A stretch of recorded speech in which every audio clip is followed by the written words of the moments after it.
صدر محترم، اصحاب حکم، ذی وقار اساتذہ اکرام اور میری پردہ نشین اسلامی بہنوں، آج کی سالانہ مسابقات انعامی تقریب میں میرا مقرر کردہ عنوان خطابت ہے فتنہ ارتداد، اسباب و علاج۔ سامعین و سامعات، اللہ تعالیٰ نے اس کائنات آب و گل میں انسانوں کو لاتعداد نعمت عطا کی ہے۔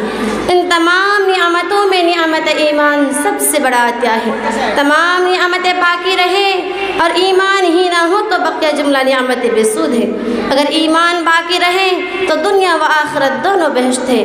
اس نعمت عظمیٰ یعنی ایمان کو کھو دینا ایک بڑا خسارہ اور عظیم فتنہ ہے جو کفر، شرک، لادینی، لامذہبی، آدھرمی یا الحاد تک کے راستے کو کھول دیتا ہے۔ شرعاً اسلام قبول کرنے کے بعد دین سے پھر جانا یا اسے قولی، فعلی، عملی طور پر چھوڑ دینا ارتداد کہلاتا ہے۔ مرتد کے بارے میں ارشاد ربانی ہے، وَمَن يَرْتَدِدْ مِنكُمْ عَن دِينِهِ فَيَمُتْ وَهُوَ كَافِرٌ فَأُولَٰئِكَ حَبِطَتْ أَعْمَالُهُمْ فِي الدُّنْيَا وَالْآخِرَةِ وَأُولَٰئِكَ أَصْحَابُ النَّارِ هُمْ فِيهَا خَالِدُونَ۔ یعنی جو شخص اپنے دین سے پھر جائے اور اسی حال میں اسے موت آ جائے تو ان کے سارے اعمال برباد ہو جائیں گے اور وہ ہمیشہ کے لیے جہنمی ہو جائے گا۔ اور ایک جگہ فرمایا، وَمَن يَتَبَدَّلِ الْكُفْرَ بِالْإِيمَانِ فَقَدْ ضَلَّ سَوَاءَ السَّبِيلِ۔ یعنی جو ایمان کے بدلے کفر کا سودا کر لے وہ سیدھے راستے سے بھٹک گیا۔ میری پیاری بہنوں، آج ملک کے طول و عرض میں ایک منصوبہ بند سازش کے تحت ارتداد کی لہر دوڑائی جا رہی ہے۔ بھگوا لب ٹریپ کا فندہ ڈال کر دین و ایمان پر حملہ ہو رہا ہے۔ اس مقصد میں اولاً وہ بھولے بھالے اسکولی تعلیم یافتہ یا کم علم اور اسلام سے دور یا غریب کلاس قسم خواتین کو اپنے فریب میں لیتے ہیں۔ غریبوں کو نوکری، پیسے، گھر، وظیفے اور فراوانی کی لالچ میں بہکایا جاتا ہے اور کم علموں کو جھانسا دے کر استحصال کیا جاتا ہے اور اسکولی تعلیم یافتہ لڑکیوں کو محبت کے جالے میں الجھا کر بے دین بنا دیا جاتا ہے۔ ہر دن تبدیلی مذہب کی روح فرسا خبریں سامنے آ رہی ہیں۔ اخبار کی سرخیاں خون کی آنسو رلا دیتی ہیں۔ کہیں کنواری لڑکی کے معاملے ہیں تو کہیں شادی شدہ، شوہر دیدہ، صاحب اولاد خواتین کے ترنگے کارنامے سامنے آتے ہیں۔ انگریزی اخبار ٹائمز آف انڈیا کے ایک رپورٹ کے مطابق پچھلی 3 سالوں میں 40,000 سے زیادہ مسلم بچوں نے غیرت سے شادیاں رچائی ہے۔ کہ غیرت کو جھنجھوڑنے والی بات نہیں ہے کہ کل جو رب کے سامنے سجدہ ریز ہو رہی تھی آج غیر اللہ کے سامنے ماتھا ٹیک رہی ہے۔ یہ سب ہماری نادانیوں اور کجفیوں کا ثمرہ ہے کہ ہم دشمنان اسلام کے فریب کو سمجھ نہیں پا رہے ہیں۔ پہلے یہ آپ کے جان کے دشمن تھے، اب یہ آپ سے آپ کا دین و ایمان چھیننا چاہتے ہیں۔ وَلَا يَزَالُونَ يُقَاتِلُونَكُمْ حَتَّى يَرُدُّوكُمْ عَن دِينِكُمْ کہ کافر تم سے ہمیشہ سے لڑتے رہیں گے یہاں تک کہ تمہیں تمہارا دین سے پھیر دیں گے۔ یہ ایک شریعتر ہے، سازش ہے، پیترا ہے۔ ہم خواتین کو ہوشیاری اور زکوٰۃ فہمی سے کام لینا ہوگا کہ ہم اس قدر بے مول اور بے وقت ہیں کہ کوئی بھی استعمال کر جائے؟ نہیں، ہمارے عظمت و تقدس کا ہمیں ہی خبر نہیں۔ حدیث ہمیں سکھلاتی ہے، الدنیا متاع وخیر متاع الدنیا المرأة الصالحة کہ ہم دنیا کے سب سے قیمتی متاع ہے، پھر کیوں بے وزن معلوم ہوتی ہے؟ میری پیاری بہنوں، کیوں ہم ان غیروں، بے دینوں، ناپاکوں، آدھرموں کے شکار بنے؟ کیوں ہم ان سے محبت کے نین مٹک کے کھیلے کہ ہمارا دل اتنا بھی بے قابو ہے کہ اچھل کر نجس سواروں کا شاہ سوار بن جائے؟ کہ ہماری نسوانی نازک کا پردہ اس قدر خفیف ہے کہ بنا غور و تعمق کے کسی بھی دریچے میں جھول جائے؟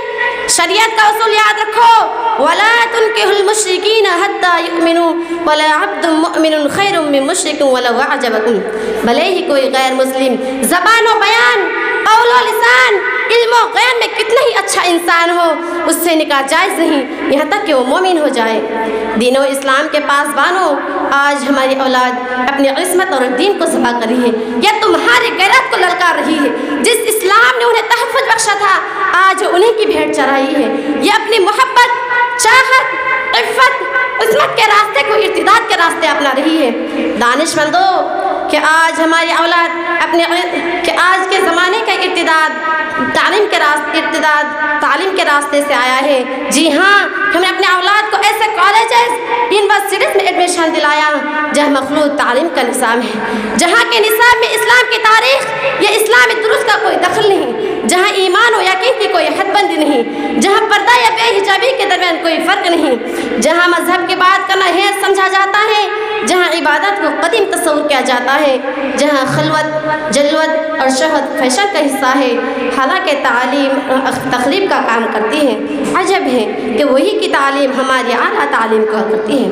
اللہ جانے وہ سانحہ کیوں ہے، اللہ جانے وہ ہم میں غفلت کیوں ہے کہ ہماری بہنیں اسکول کالجز میں سائنس پڑھ رہی ہے یا فحش پڑھ رہی ہے، نہیں معلوم کہ دین بیجاری کی بوچھار کس فلک سے برس رہی ہے۔ رب جانے یہ لاشعور کے تھپیڑے کس سمندر سے آ رہے ہیں، کیا یہ تعلیم تحفظ دین ہے؟ اکبر الہ آبادی نے کہا تھا، یوں قتل سے بچوں کہ وہ بدنام نہ ہوتا، یوں قتل سے بچوں کہ وہ بدنام نہ ہوتا، افسوس کہ فرعون کو کالج کی نہ سوجھی۔ حالانکہ تعلیم ہی ذریعہ ہوتا ہے ہر چیز کی معرفت کا، تعلیم ہی ہتھیار ہوتا ہے باطل کو اکھاڑ پھینکنے کا، تعلیم ہی وسیلہ ہوتا ہے رب، رسول اور دین کی اساس کا، اور کبھی تعلیم ہی ذریعہ ہوتا ہے انحراف و ارتداد کا۔ میرا سوال ہے کہ اپنے اولاد کو ایسے تعلیم دے ہی کیوں جس کی قیمت ایمان و اسلام، عزت و آبرو کی شکل میں چکانی پڑے، جیسا کہ علامہ اقبال نے کہا تھا، اللہ سے کرے دور تو تعلیم ہی فتنہ، اللہ سے کرے دور تو تعلیم بھی فتنہ، املاک بھی اولاد بھی جاگیر بھی فتنہ، ناحق کے لیے اٹھے تو شمشیر بھی فتنہ، شمشیر ہی کیا نعرہ تکبیر بھی فتنہ۔ سامعات، یہ ایک فتنہ ہے اور آج فتنوں کا زمانہ ہے، اسی لیے اللہ کے نبی صلی اللہ علیہ وسلم نے پیش کی حفظان ایمان کے خاطر واضح کر دیا۔ آپ صلی اللہ علیہ وسلم نے فرمایا، بادروا بالاعمال فتنہ كقطع الليل المظلم يصبح الرجل مؤمنا ويمسي كافرا ويمسي مؤمنا ويصبح كافرا يبيع دينه بعرض من الدنيا۔ کہ اعمال صالحہ میں جلدی کرو ان فتنوں سے پہلے۔ آخر میں اللہ سے دعا ہے کہ ہم سب مسلمانوں کو ہر قسم کے فتنے سے، خاص کر فتنہ ارتداد سے محفوظ رکھے، آمین۔